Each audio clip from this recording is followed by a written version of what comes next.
దక్షుడి యజ్ఞాన్ని ధ్వంసం చెయ్యటానికి శివుడి ఆజ్ఞతో భద్రకాళి, వీరభద్రుడు గణాలను వెంటపెట్టుకుని బయలుదేరేసరికి అక్కడ దక్షుడు యాగం చేసే చోట ఉత్పాతాలు కలిగాయి. ఉల్కలు రాలాయి. రక్తవర్షం కురిసింది. ఆకాశం నుంచి పాములు, తేళ్లు, క్రిమికీటకాలు పడ్డాయి. యాగశాలలో ఉన్నవాళ్లు కొందరు దక్షుణ్ణి తిట్టారు. మరికొందరు ప్రాణాలకు వెరచి పారిపోయారు. ఈ లోపల వీరభద్ర గణాల వాళ్ళు యాగశాలను చుట్టుముట్టి బయటకు వచ్చేవారిని బాధించసాగారు. వీరభద్రుడు తన ప్రముఖ అనుచరులతో యాగశాల ప్రవేశించాడు. వాళ్ళందరూ లోపల ఉన్న దేవతలను, ఋషులను చావబాదసాగారు. దక్షుణ్ణి చూడగానే వీరభద్రుడికి తన తండ్రి అయిన శివుడి దుఃఖం జ్ఞాపకం వచ్చి ఎక్కడలేని రౌద్రము వచ్చింది. అతడు దక్షుడి తలను నరికి హోమగుండంలో హోమం చేశాడు. తరువాత వీరభద్రుడు ఋత్విక్కులను, దేవతలను, యాగశాలలో ఉన్న మిగిలిన వాళ్లను చూసి, ఈశ్వరద్రోహి అయిన దక్షుడు చేసే యాగానికి వచ్చినందుకు ఫలం అనుభవించండి అని వారిని నానా హింసలు పెట్టాడు. దక్షుడి భార్య అయిన ప్రసూతి ఇతరులు వచ్చి వారిని ప్రార్థించి శాంతపరచారు. అప్పుడు భద్రకాళి, వీరభద్రులు తమ తమ సేనలతో కైలాస పర్వతానికి వెళ్లి శివుడికి నమస్కరించి నిలబడ్డారు. ఈలోపుగా వీరభద్రుడు మొదలైన వాళ్ల చేత చావుదెబ్బలు తిన్న దేవతలు, ఋషులు బ్రహ్మ వద్దకు వెళ్లి జరిగినది చెప్పారు. బ్రహ్మ వారందరినీ వెంటబెట్టుకుని వైకుంఠానికి వెళ్లి విష్ణువుతో వీరభద్రుడు దక్షుడి తల నరికి హోమగుండంలో వెయ్యటము, దక్షయాగం విధ్వంసం కావటము మొదలైన వివరాలన్నీ చెప్పాడు. అందరూ కలిసి కైలాస పర్వతానికి వచ్చారు.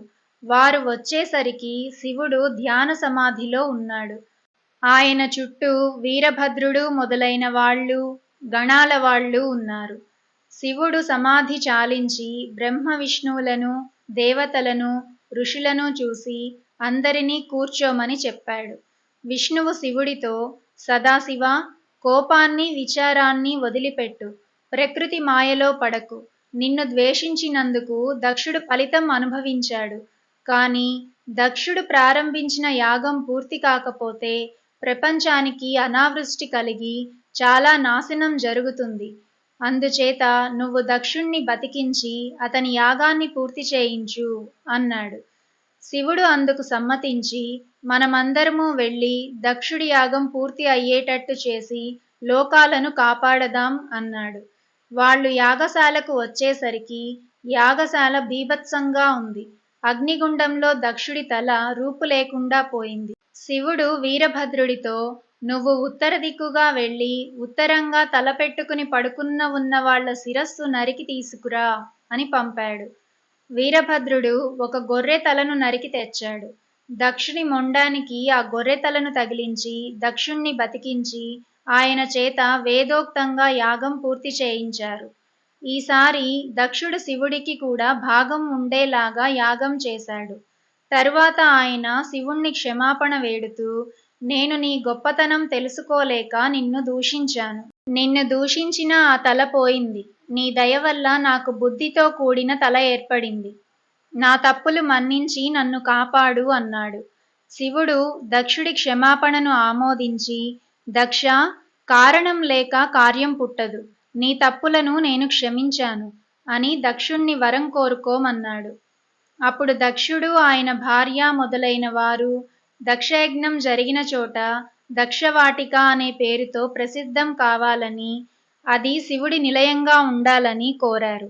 శివుడు అందుకు సమ్మతించి భద్రకాళి, వీరభద్రులతో ఈ ప్రదేశానికి ఆగ్నేయంగా ఉండే గౌతమీ తీరాన మీరు మీ గణాలతో నివసించండి అన్నాడు.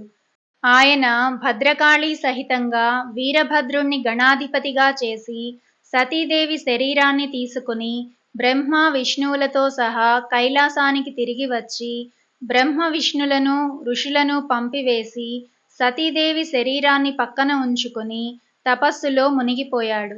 దక్షుడి కుమార్తెలలో స్వధ అనే ఆమె పితృదేవతలకు భార్య అయి మేనక, ధన్య, కళావతి అనే 3 కుమార్తెలను కన్నది.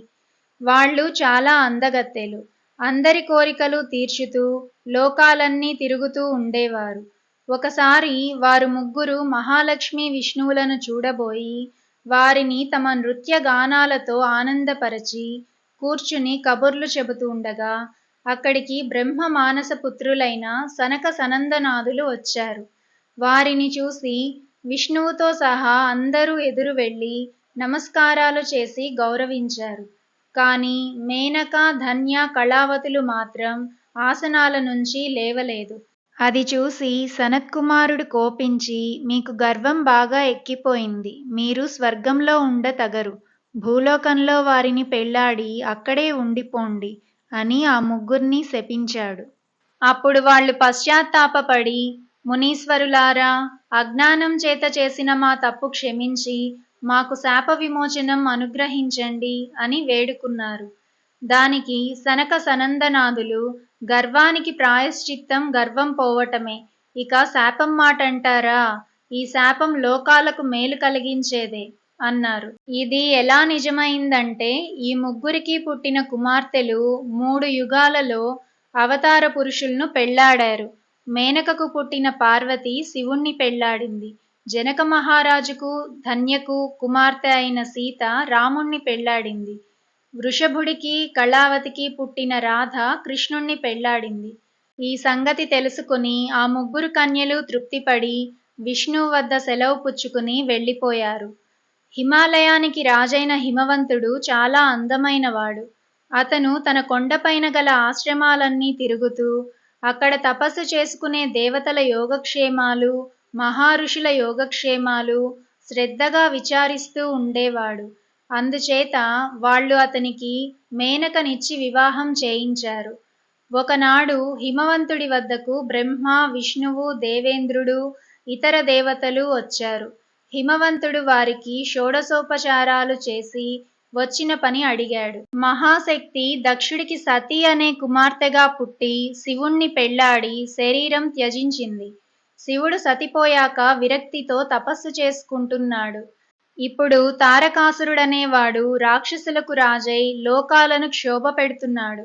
మహాశక్తి తిరిగి జన్మించి శివుణ్ణి పెళ్లాడి ఒక కొడుకును కనేదాకా తారకుడు ఇలా లోకపీడ చేస్తూనే ఉంటాడు.